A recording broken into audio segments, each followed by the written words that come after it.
cet après-midi. Non? Ouais, parce que j'ai qu'un slide en fait. Après, c'est à toi. Bon, les conditions de l'injection, alors c'est quelque chose qui est encadré, c'est une triple exigence. Sur le premier point, en matière de conformité des intrants, Elisabeth en a parlé tout à l'heure, c'est l'ELIAS réglementaire de novembre 2011.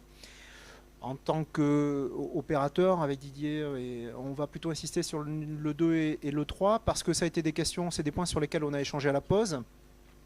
Alors en termes de qualité du biométhane, alors c'est du biométhane, mais en fait, il répond aux mêmes caractéristiques que le gaz naturel habituel, celui auquel vous êtes habitué. Si vous voulez, dans le process, c'est le porteur de projet qui va épurer son biogaz, qui va le transformer en biométhane, mais il est de la responsabilité de l'opérateur d'infrastructure de le prendre sur le réseau ou pas. Et pour ça, par l'adéquation au spec classique du gaz naturel. Pour fixer les idées, grosso modo, un pouvoir calorifique standard du gaz naturel classique se situe aux alentours de, je sais pas, 11,5, 11,8 kWh par mètre cube. Celui du biométhane est légèrement inférieur, aux alentours de 19, 10,9. Voilà, ça se fait pas grand mal, c'est largement dans les specs. L'intervalle d'acceptation est suffisamment large. Mais retenez une chose, c'est que c'est de la responsabilité de l'opérateur d'infrastructure de l'accepter ou pas. Donc ce sont les mêmes caractéristiques physico-chimiques, ce sont deux gaz qui se mélangent.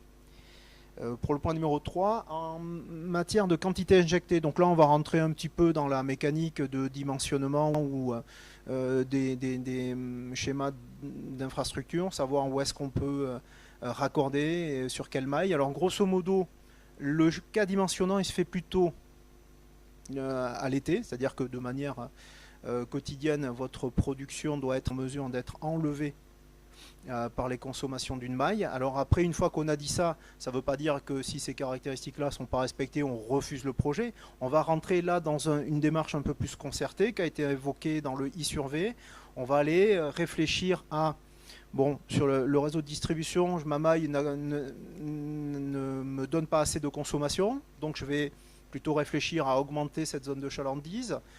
Sur le réseau de transport, on n'a pas ce genre de difficultés. Nos réseaux sont suffisamment dimensionnés pour tout accepter, mais une fois que les raccordements simples ont été faits, on n'a pas couvert tous les projets. Donc on va regarder ce qu'il convient de faire en termes d'infrastructure et de manière conjointe, soit pour élargir ces mailles-là, soit pour commencer à réfléchir à des installations de rebours pour refaire remonter ce biogaz qui n'aurait pas été consommé, cet excédent, vers des réseaux à plus forte capacité. Voilà en ce qui concerne les termes des exigences. C'est une chaîne qui est, sans parler d'être contrainte, qui est scrupuleusement surveillée du début à la fin. Sur les relations contractuelles, Didier ? Non, c'était très clair. De toute façon, ça avait été très très bien abordé par Didier Marron. Donc, les relations contractuelles, en fait, bon, et ça a été évoqué donc aussi dans le cadre de la présentation donc réalisée par la doctorante, donc qui était très très bien aussi. Donc bon, il y a essentiellement en fait il y a quatre acteurs, donc un acteur important qui est le producteur. Ensuite il y a donc soit en fait le gestionnaire de réseau de transport et réseau de distribution.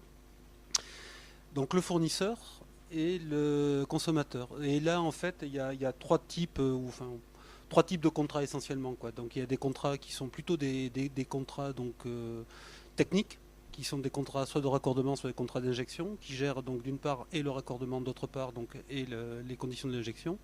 Il y a un contrat qui est un contrat donc d'achat, donc qui lie en fait un fournisseur de gaz naturel, donc qui peut être extrêmement donc varié, hein, puisqu'en fait aujourd'hui des commercialisateurs de molécules de gaz, il y en a plein.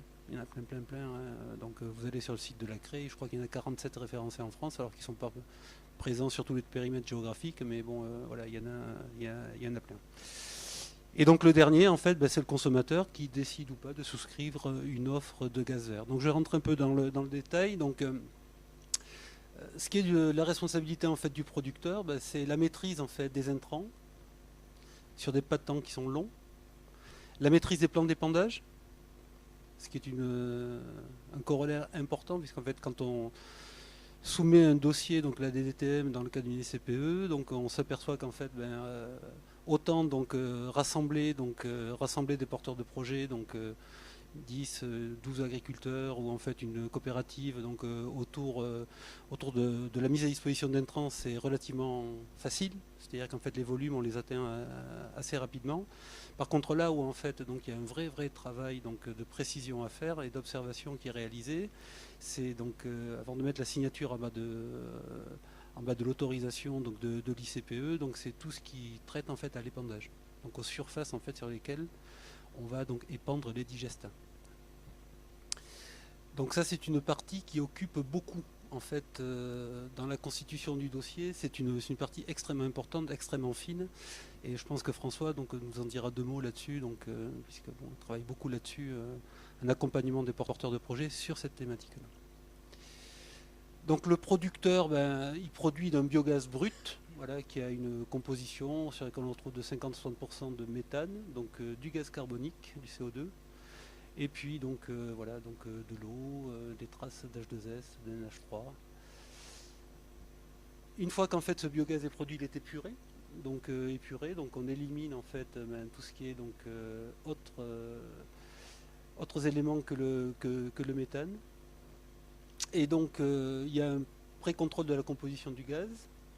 Et une fois qu'en fait le méthane est épuré, donc ce contrôle de la conformité fait qu'en fait, in fine, le gestionnaire de réseau de transport ou le gestionnaire de réseau de distribution, par une analyse permanente en fait par des chromatographes donc embarqués dans les postes d'injection, analyse donc la qualité du gaz et n'injecte sur les réseaux que du gaz qui est conforme en fait à ce qu'évoquait donc Lionel, donc qui est conforme en fait au gaz naturel véhiculé actuellement. Voilà. Et si en fait le gaz n'est pas conforme, il est renvoyé en fait dans le méthaniseur, donc justement pour une phase d'enrichissement et d'épuration, enrichissement-épuration, jusqu'à ce qu'en fait la conformité soit atteinte. Voilà, donc là on est plutôt donc lié, donc on est sur la partie donc producteur, sur la partie donc GRD ou GRT. Voilà, donc il y a donc le comptage, la régulation de la quantité injectée, puis le contrôle de la qualité gaz ce que j'évoquais, qui est injecté, qu'on retrouve en fait sur le réseau et que le consommateur a à sa disposition. Le consommateur a à sa disposition en fait un gaz qui est donc injecté sur des réseaux, donc qui est un gaz non différencié. C'est-à-dire qu'en fait, vous avez donc, je vais prendre le cas par exemple de Mourenx. Voilà, donc Mourenx, très certainement dans le cadre d'un gros projet qui va prendre place en fait sur le site sur l'implantation de la CCLO, donc la zone de Mourenx, donc tous les réseaux qui seront connectés en fait sur la zone de Mourenx bénéficieront d'un gaz d'origine renouvelable. Voilà. Alors ce qui n'est pas tout à fait vrai, puisqu'en fait ils devraient injecter sur du réseau de transport, donc sur des zones de chalandise qui sont un peu plus étendues, mais l'idée c'est qu'en fait donc, on injecte en fait à l'endroit où se trouve le réseau. Et ce qui lie en fait donc le consommateur au fournisseur, c'est l'offre de gaz vert. C'est-à-dire qu'à fait à titre personnel, vous pouvez choisir en fait d'avoir une alimentation, une offre en gaz vert. Voilà. Donc soit à titre personnel, soit en fait on peut avoir des industriels aussi qui en fait achètent pour des problématiques liées à la cohérence en fait de leur process industriel, en se disant ben voilà, donc je suis en fait de la fourche à la fourchette, donc extrêmement vertueux, c'est-à-dire qu'en fait je produis de la matière consommable, j'utilise dans mes process en fait aussi, donc j'achète en fait des gaz verts qui me permettent aussi donc finalement de produire en fait une matière consommable sur des produits nobles liés donc aussi à une énergie qui est noble aussi. Et donc le contrat d'achat, c'est un fournisseur en fait qui achète au producteur. Donc voilà ce schéma qui est un schéma relativement classique que l'on retrouve en fait dans le cas de production décentralisée d'énergie, donc et d'énergie renouvelable en particulier. Et donc quand en fait on parle en fait d'injection au plus près en fait des lieux de production, on parle aussi donc finalement de décorrélation en fait des lieux de consommation, des lieux de production. Et donc ce qui a été évoqué aussi, c'est la notion de garantie d'origine. C'est-à-dire qu'en fait, on achète en fait une puissance, on achète une énergie, et donc une garantie d'origine, en fait, c'est 1 MWh de biométhane injecté correspond à une garantie d'origine. Donc vous achetez 1 MWh, vous avez la certitude, et le registre donc des garanties d'origine donc est tenu par GRDF. Donc on assure qu'en fait, à partir du moment où il y a 1 MWh consommé, il y a 1 MWh qui est injecté. Voilà. de façon à ne pas créer de distorsion. Donc à travers donc une offre de vente qui serait donc non conforme en fait à une offre de production.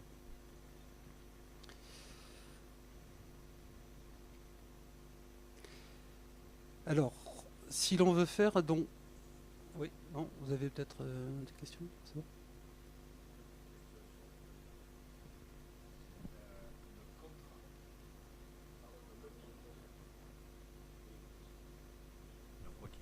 Faible.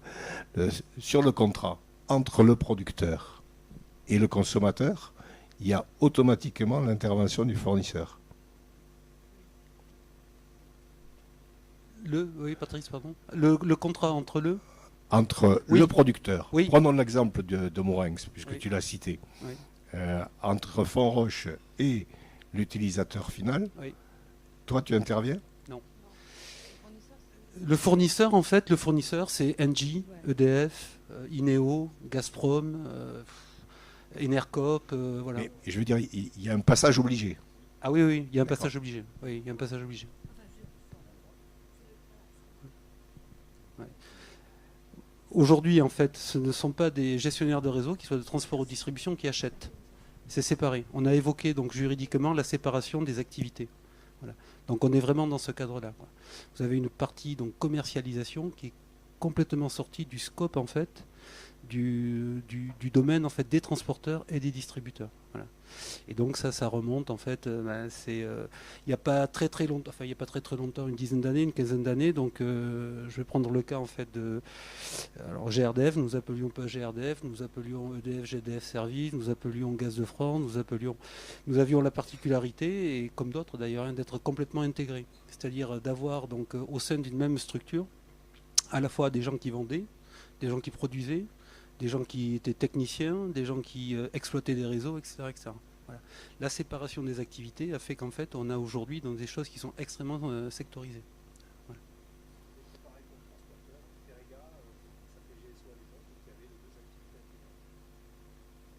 Et donc toutes les structures, hein, transport, distribution, aujourd'hui vous avez donc il y a une séparation des activités. Voilà. Il y a une séparation des activités de façon systématique. Hein. Oui. Comment Oui, le fournisseur. Oui, c'est ça. Il achète, il vend. Oui, c'est une achat-vente. Ouais. Et donc, et puis achat-vente de tout type d'énergie. Hein. C'est-à-dire qu'en fait, vous avez historiquement des opérateurs gaziers qui étaient plutôt centrés sur le monde du gaz, qui aujourd'hui vendent de l'électricité. En parallèle, vice-versa, vous aviez donc des opérateurs électriques qui étaient donc très centrés en fait sur le domaine électrique, qui aujourd'hui vendent du gaz de façon complètement différenciée. Voilà.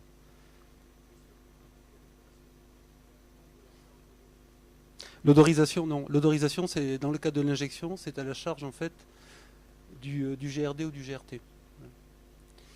Voilà, donc, juste une précision. Donc le gaz, qu'il soit gaz naturel ou le biométhane, en fait, un gaz produit n'a pas d'odeur, donc naturellement. Voilà. Il est odorisé de façon volontariste, justement, c'est une règle de sécurité, voilà, donc, qui correspond à quelque chose qui est fait de façon extrêmement précise, puisque c'est fait au pif.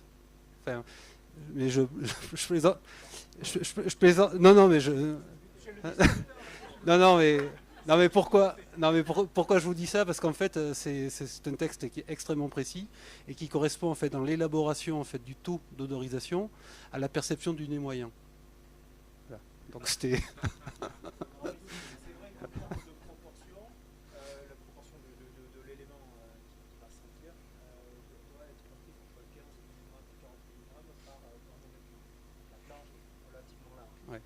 Que le nez moyen est capable de le déceler entre 3 et 5. Entre 3 et 5, ouais. Voilà. Et on est entre 15 et 40 avec une 6 de 9. Alors c'est vrai que c'est alors pas pifométrique mais empirique. Voilà. Non, mais c'était juste pour faire sur le nez moyen. Hein, ne retenez pas le truc au pif, c'est extrêmement précis, extrêmement mesuré. Et de tout. Non, mais. Donc, qu'il n'y ait pas d'ambiguïté entre nous, hein, surtout. Il fait l'objet justement de rapports, ce qu'on appelle les rapports d'exploitation que l'on présente à la fois le distributeur et le transporteur, qui est l'Adréal, ouais. qu'on présente chaque année, avec obligation de faire mention de tout incident de cette nature.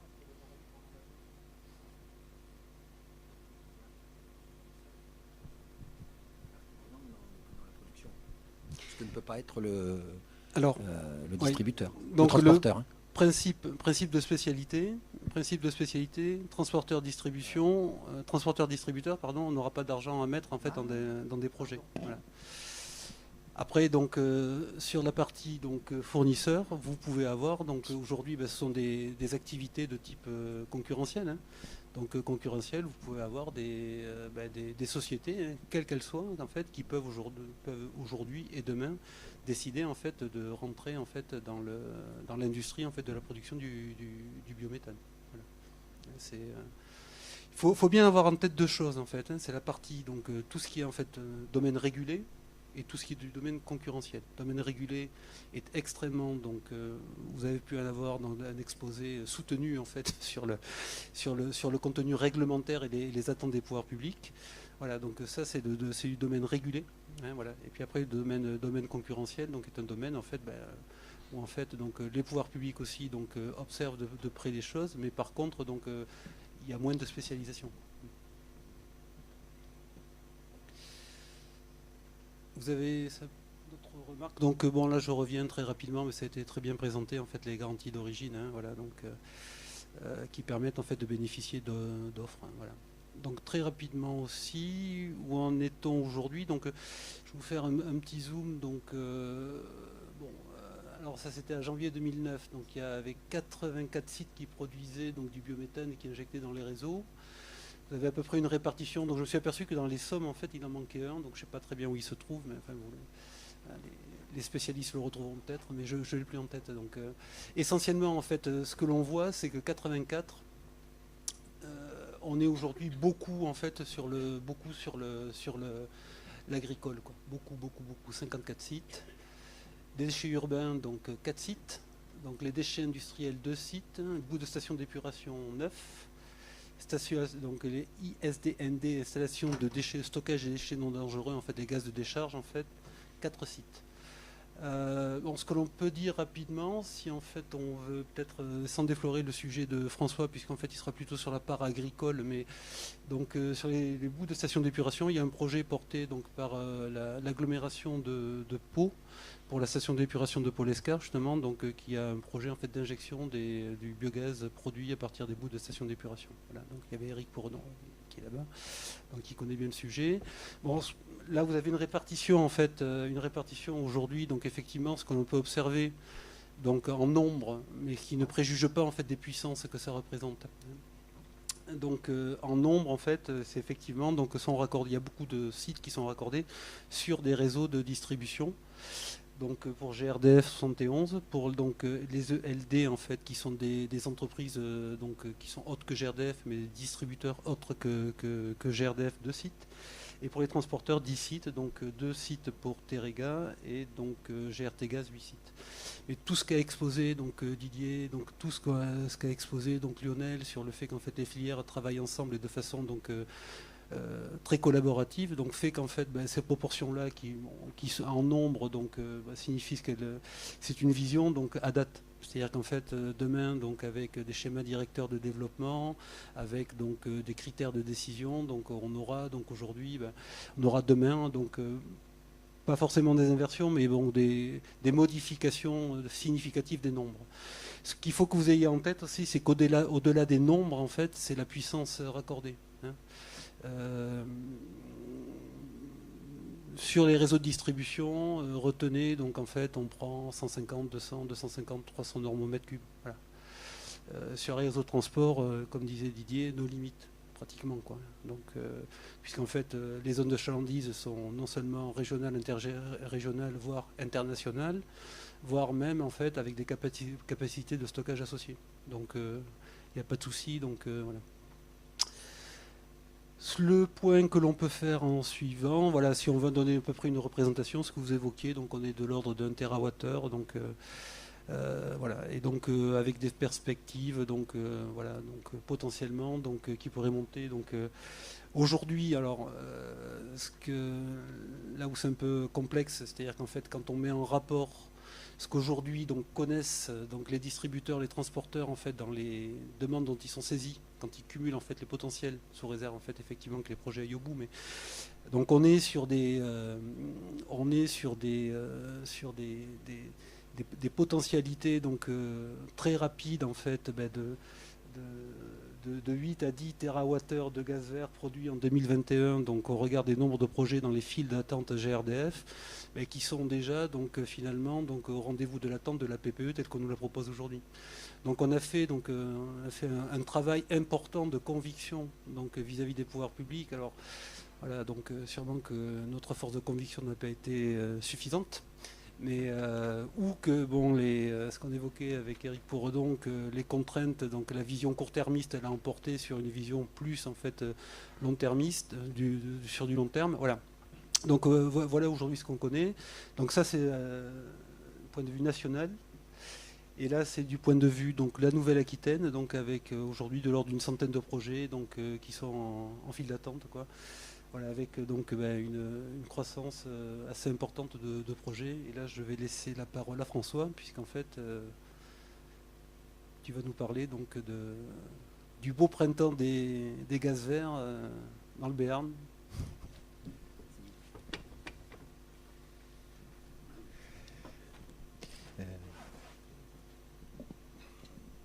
Oui, donc je vais vous présenter la situation des projets sur les Pyrénées-Atlantiques. Mais c'est vrai que ça va se résumer beaucoup à la situation en Béarn, puisqu'on n'a pas grand-chose au Pays Basque. Voilà. Juste le temps que le diaporama se mette en place, juste vous rappeler quand même que nous, on travaille à la Chambre d'agriculture depuis 2006 sur la méthanisation. On est en 2018. Donc la méthanisation, ça ne se fait pas comme ça. Et quand je vois les perspectives, je ne sais pas si je dois être optimiste ou pessimiste, mais il faut être très prudent parce que ça met énormément de temps à sortir. Donc moi, je vais vous parler du côté agricole, mais on voit bien, on a vu tout le côté juridique, hein, tous les aléas ou les modifications juridiques. Et sur les projets, on est confronté aussi à ça et à d'autres problèmes qui font que ça met énormément de temps. Donc la situation actuelle, elle est résumée sur cette carte. Donc en vert, vous avez les projets, les unités en fonctionnement. Donc sur le département, il y en a 3. Donc il y a l'unité de Montardon, qui est une unité historique, un petit peu expérimentale. Voilà, qui existe quand même, hein, qui est intéressante à voir, qui a fait beaucoup de pédagogie. Et puis après, on a 2 projets, donc vraiment des projets qui ont été menés par des agriculteurs. Donc un projet sur Itsassou, par un agriculteur, et un projet donc collectif sur Préchac-Navarinx, qui a la particularité d'être le premier projet en injection dans le réseau de transport. Voilà. Et puis après, on a donc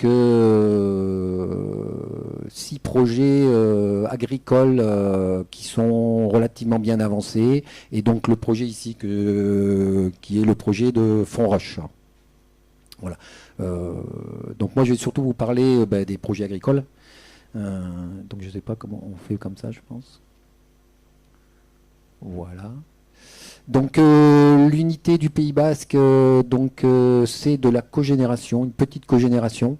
Voilà, c'est un projet qui a un petit peu d'historique, hein, qui n'est pas très récent et qui était lié plutôt à une mise aux normes d'un élevage, conformité par rapport à l'installation classée, et où l'agriculteur avait fait le choix de faire sa mise aux normes en faisant de la méthanisation à une époque déjà assez lointaine où il y avait peu d'entourage, d'accompagnement, et c'est un projet qui a eu quelques petites difficultés dans sa mise en route, mais qui est toujours présent et qui est un petit projet.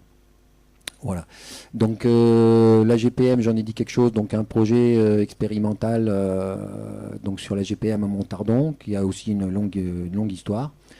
Et puis après, on rentre donc dans le projet de la SAS Métalayou, après Préchac-Navarinx, qui est un projet que j'ai suivi depuis le début, qui est le projet le plus ancien qu'on ait mené, et donc qui a vu le jour l'année dernière, qui est injecté l'année dernière. Donc vous voyez, il a à peu près mis 7 ou 8 ans avant de sortir de terre. Et je suis gentil en disant 7 ou 8 ans parce que je pense que le premier voyage que j'ai fait avec eux pour leur montrer de la méthanisation, ça remonte plutôt à 15 ans. Donc, mais le temps que ça mûrisse dans leur tête et qu'après ils rentrent dans le projet réellement, ça doit faire 7 ou 8 ans. La particularité de ce projet, c'est que d'emblée, c'est un projet collectif. C'est un groupe d'agriculteurs qui souhaitaient faire quelque chose sur son territoire. Et leur entrée n'était pas forcément la méthanisation. Leur entrée, c'était de continuer à vivre de l'agriculture sur leur territoire. Et donc d'avoir un projet de territoire agricole, d'avoir des outils et d'avoir une perspective de développement ou de poursuite de leur activité. Et la méthanisation leur a semblé être ce moyen-là, parce qu'il leur apportait des solutions techniques pour la gestion de leurs effluents d'élevage. Et il leur apportait aussi des solutions agronomiques. On y reviendra tout à l'heure sur le digestat, et aussi des solutions économiques, puisqu'ils espéraient et ils espèrent toujours quand même avoir une activité, avoir créé une activité qui apporte de la plus-value financière. Voilà, donc que dire de plus sur... Oui, c'est quand même un projet qui au départ était un projet purement agricole, voilà, et qui s'est transformé au fil de l'étude de faisabilité, de la connaissance des agriculteurs sur la méthanisation, de ce qu'ils pouvaient faire, en un projet vraiment territorial, puisque la particularité, c'est qu'il a une filière d'hygiénisation. Et donc, ça lui permet de pouvoir accepter des produits extérieurs au monde agricole. Alors, attention, hein, quand je dis ça, c'est pas n'importe quoi. On l'a vu tout à l'heure dans ce qu'on peut mettre en méthanisation, et on a aussi une certaine charte qu'on souhaite respecter. Mais ça leur permet d'aller chercher des produits qui nécessitent une hygiénisation avant d'entrer dans le méthaniseur.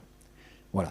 Et donc ça a été un surcoût, c'est un projet un petit peu plus compliqué à mettre en place, c'est forcément une installation classée soumise à autorisation, donc en enquête publique, etc. Donc ça a complexifié beaucoup le projet, mais ça en fait aujourd'hui vraiment un outil de territoire, et je pense qu'ils doivent avoir déjà des appels pour pouvoir gérer des produits qui ne sont pas forcément issus de leur propre exploitation.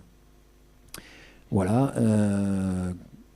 Voilà, on va passer au suivant. Juste petit souci de précision, si je peux me permettre. 90 mètres cubes heure, c'est 8 gigawattheures an et non pas 8 mégawattheures an.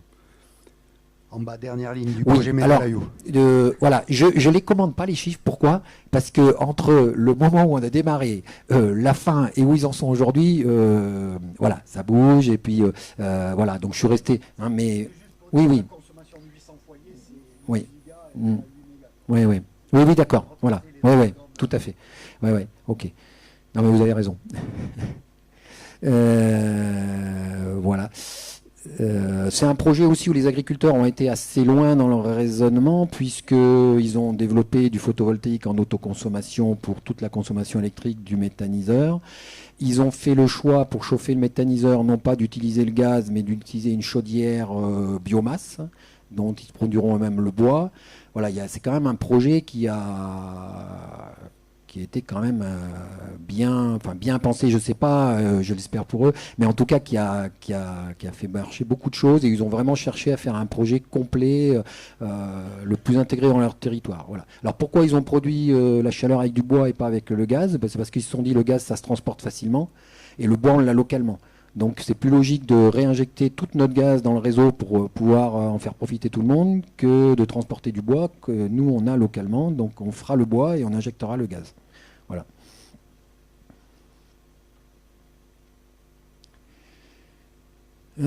Donc ensuite nous avons un projet collectif aussi, donc avec 12 associés et plus 10 apporteurs. C'est-à-dire que dans le projet que je vous ai présenté précédemment, tous les associés étaient des apporteurs et il n'y avait pas d'autres apporteurs.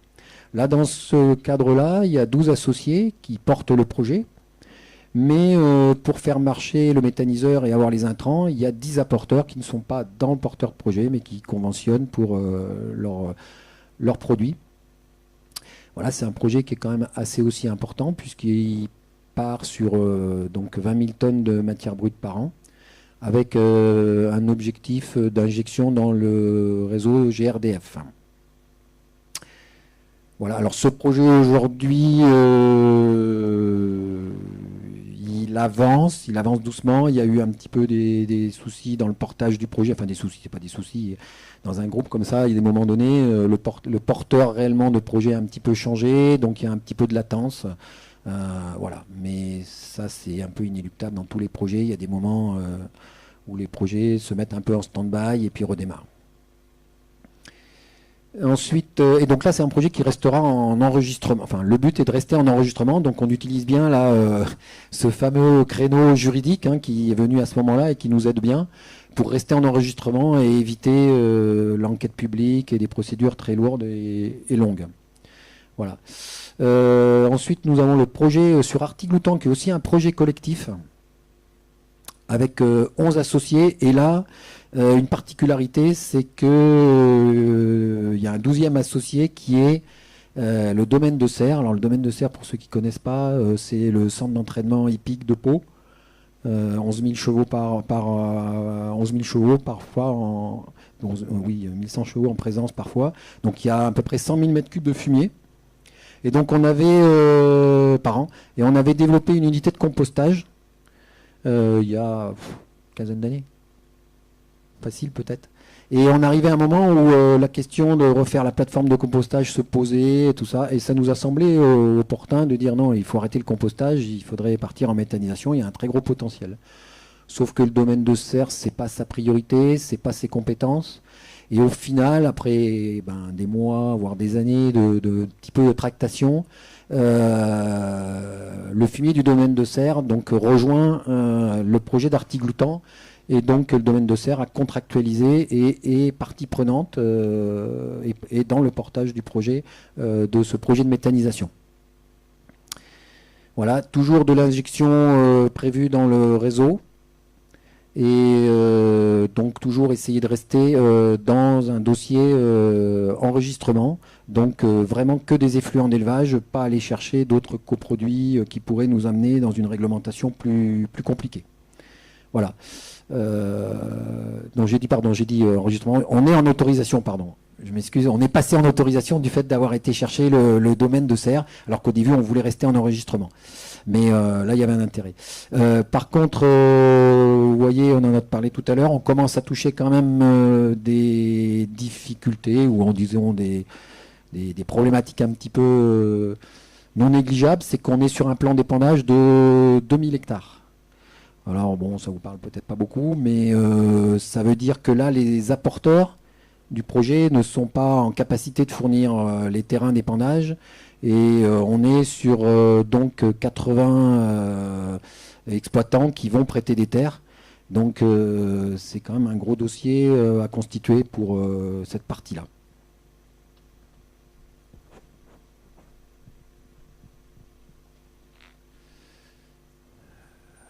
Nousty. Oui, Nousty. Donc Nousty, c'est un projet individuel donc, qui est sorti plutôt assez récemment. Porté par donc 2 agriculteurs, vraiment je dirais en autonomie, c'est-à-dire qu'ils sont autosuffisants sur les apports d'intrants et ils en restent là et ils vont méthaniser donc leurs propres produits. Par contre, pour le plan d'épandage, donc on a fait appel à d'autres agriculteurs. Voilà, et là on est resté en enregistrement. C'est un projet qui aujourd'hui a toutes les autorisations administratives, qui est entre guillemets bloqué pour des raisons de recours juridiques sur le permis de construire. Mais donc on attend que les délais passent, que la justice fasse son travail. Bon, on a bon espoir, mais ça retarde le démarrage des travaux. Disons que l'agriculteur a le droit de démarrer les travaux, mais il ne veut pas prendre le risque de démarrer tant que toutes les procédures judiciaires ne sont pas terminées. Voilà. Au Rhin, c'est un autre projet individuel avec 8 agriculteurs. C'est une CUMA en fait. Ils ont l'habitude de travailler ensemble. Et ils se sont retrouvés, ils ont dit pourquoi pas nous, on est des éleveurs, on a des problématiques aussi spécifiques. Alors à un moment donné, il avait été question qu'ils rejoignent le projet de Préchac-Navarinx. Et puis finalement, c'est de l'autre côté du Gave, ça posait des problèmes de transport. Il n'y a pas beaucoup de ponts là pour traverser le Gave quand on connaît la zone. Et puis c'était deux projets qui pouvaient vivre vraiment l'un et l'autre. Donc ils ont fait le choix de monter leur propre projet. Et donc là aussi avec une injection dans le réseau de distribution, et c'est un projet qui donc restera souhait de rester en déclaration le plus simple possible d'un point de vue juridique. Et aujourd'hui donc ils en sont le dépôt dossier administratif est fait, et donc ils attendent d'avoir les autorisations pour pouvoir démarrer. Le terrain est acheté, voilà, beaucoup de choses sont avancées, l'étude des sols, enfin beaucoup de choses sont avancées.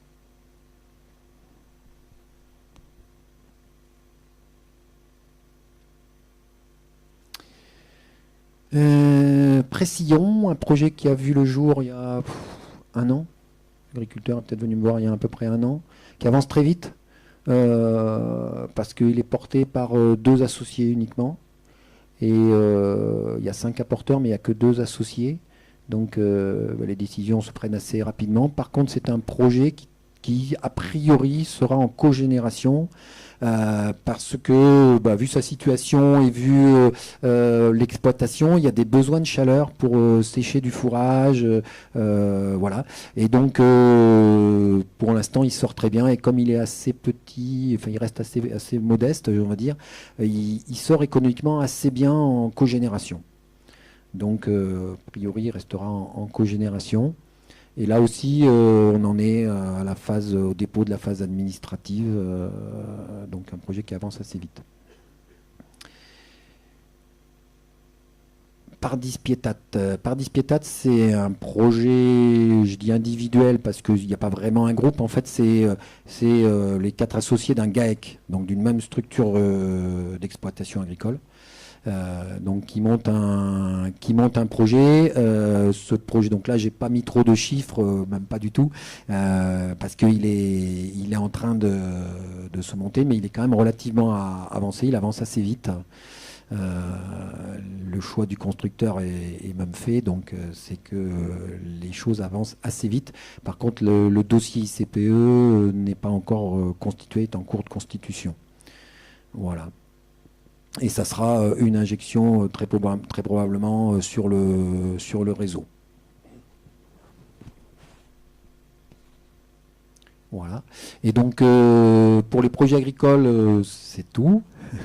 Et voilà, je veux juste citer le projet Fonroche. Bon, je ne vais pas en parler, c'est pas à moi de le faire, mais c'est vrai que c'était quand même important de le dire. Il y a ce projet qui est quand même aussi un gros projet sur le territoire, et donc qui aura quand même, s'il va jusqu'au bout, un impact important sur la puissance injectée de biométhane produit sur le département.